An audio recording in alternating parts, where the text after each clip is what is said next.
کوئٹہ سے پشاور جانے والی مسافر بس گہری کھائی میں جا گری، 40 افراد جاں بحق، 10 زخمی۔ حادثہ بلوچستان اور خیبر پختونخوا کے سرحدی علاقے دانا سر میں پیش آیا۔ ضلعی انتظامیہ شیرانی کی ریسکیو ٹیمیں اور ایمبولینسز جائے پر موجود۔ سرزرداری کا مسافر بس حادثے پر گہرے دکھ اور افسوس کا اظہار، زخمیوں کی جلد صحت یابی کے لیے دعا کی۔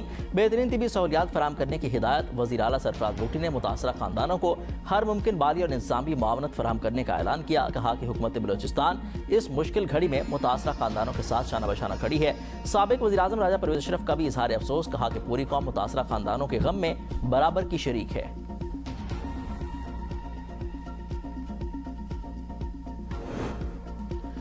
عوام کے جان و مال کا تحفظ میری اولین ترجیح، بچوں کے تحفظ کے لیے والدین کی ذمہ داری بھی اہم ہے۔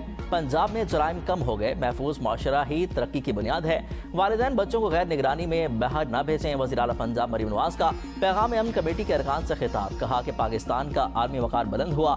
وزیر اعظم شہباز شریف کو دنیا بھر میں پذیرائی ملی۔ پاکستان کی کامیابی میں قومی قیادت اور اداروں کا اہم کردار ہے۔ قومی مفاد کے لیے اتحاد اور یکجہتی ناگزیر ہے۔ پاکستان کی عزت اور ساکھ میں اضافہ پوری قوم کے لیے باعث فخر ہے۔ انتہا پسندی اور گمراہ کن بیانیہ کا مقابلہ اجتماعی کوششوں سے کرنا ہوگا۔ علماء، اساتذہ اور معاشرے کے تمام طبقات قومی اتحاد کے لیے اپنا کردار ادا کریں۔ بیانیہ کی طاقت سے قوموں کی سمت کا تعین ہوتا ہے۔ محرم الحرام کے دوران پولیس فورس کی محنت اور قربانیاں قابل تحسین ہیں۔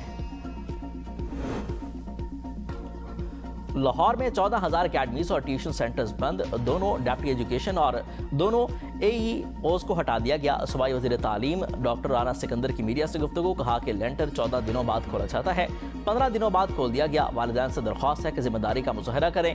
30 جون کو یقینی بنایا کہ 90% سمر کیمپ بند ہو جائیں۔ 40% سکول غیر رجسٹر ہیں۔ اصل مسائل کی طرف ہم نہیں جاتے، ہر ذمہ داری لینے کو تیار ہوں۔ سکول میں سمر کیمپ غیر قانونی تھا، 100% لاپرواہی مالکوں کی ہے۔ سکول کی نئی توسیع کی اجازت نہیں لی گئی۔ لاہور غیر ملکی خواتین سے زیادتی اور اغوا کا مقدمہ، 4 ملزمان کا 5 روزہ جسمانی ریمانڈ منظور۔ ملزمان میں رضا ڈار، حسن رضا، ساجد علی اور سکندر خان شامل۔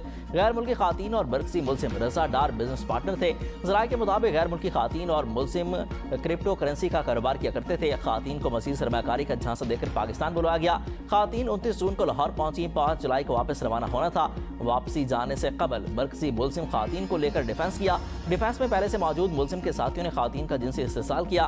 ملزمان کرپٹو کی مد میں $1.5 ملین منافع مانگتے رہے۔ منافع تاوان کی صورت میں مانگا گیا۔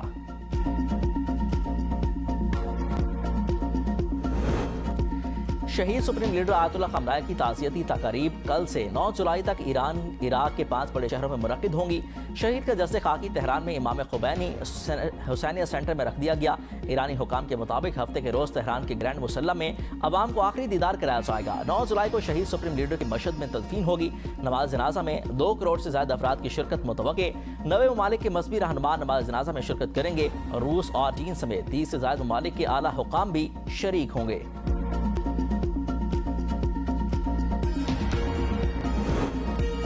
ایرانی صدر مسعود پزشکیان کا کہنا ہے کہ آیت اللہ خامنہئی کی شہادت کا سفر اختتام نہیں، ترقی کے نئے باب کا آغاز ہے۔ شہید سپریم لیڈر کی شہادت نے پوری امت مسلمہ کو گہرے رنج اور غم میں مبتلا کر دیا۔ ایرانی قوم ہر کڑے امتحان سے گزرنے کے بعد پہلے سے زیادہ متحد اور پر امید ہو کر ابھرتی ہے۔ ادھر خاتم الانبیاء بریگیڈ نے خبردار کیا کہ اسرائیل یا امریکہ نے آیت اللہ خامنہئی کی نماز جنازہ کے دوران حملہ کیا تو جواب نہایت ہی سخت ہوگا۔ بیان میں کہا گیا کہ مخالفین شہید حملے سے پہلے 2 بار سوچ لیں۔ وزیر اعظم شہباز شریف کی سربراہی میں اعلیٰ حکومتی وفد آیت اللہ خامنہئی کی نماز جنازہ میں شرکت کے لیے تہران روانہ۔ نائب وزیر اعظم اسحاق ڈار، عطاء اللہ تارڑ، چیئرمین پیپلز پارٹی بلاول بھٹو سمیت اہم شخصیات وفد کا حصہ۔ یوسف رضا گیلانی، محسن نقوی، فیصل کریم کنڈی، قائد ملت جعفریہ پاکستان علامہ ساجد نقوی سمیت دیگر شخصیات تہران پہنچ گئیں۔ وزیر اعظم ایرانی قیادت اور سوگوار خاندانوں سے ملاقات کے دوران حکومت اور عوام پاکستان کی جانب سے تعزیت کا اظہار کریں گے۔ ایران کے بعد وزیر اعظم استنبول روانہ ہوں گے۔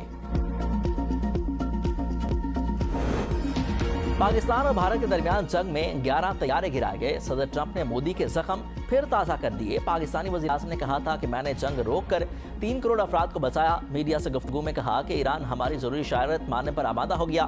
معاملات خوش اسلوبی سے آگے بڑھ رہے ہیں۔ خطے میں امن کے لیے کوششیں جاری ہیں۔ ایلان مسک کے ساتھ بہت اچھا تعلق ہے۔ سمجھ سے بالا ہے کہ کوئی یہودی ڈیموکریٹ کو ووٹ کیسے دے سکتا ہے۔ اسرائیل میں میری مقبولیت 99% تک تھی۔